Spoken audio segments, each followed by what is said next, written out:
بسته ام دیده خود تا نشوم یار کسی. دیده بسته ما نیست خریدار کسی. گل شبرویم و فرخنده دل از عزت نفس، که نینداخته ام پنجه به دیوار کسی.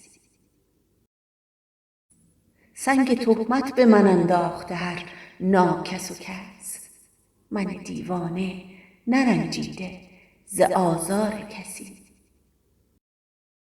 شبنم عشقم و مولود نسیم سحری، که نیفتاده ام از نرگس بیمار کسی.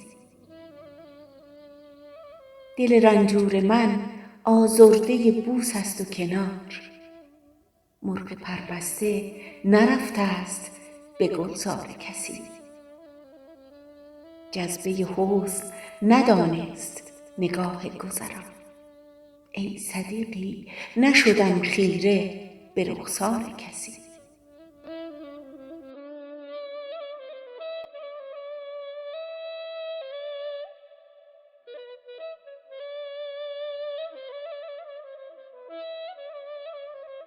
صدا: ماهرخ افرا.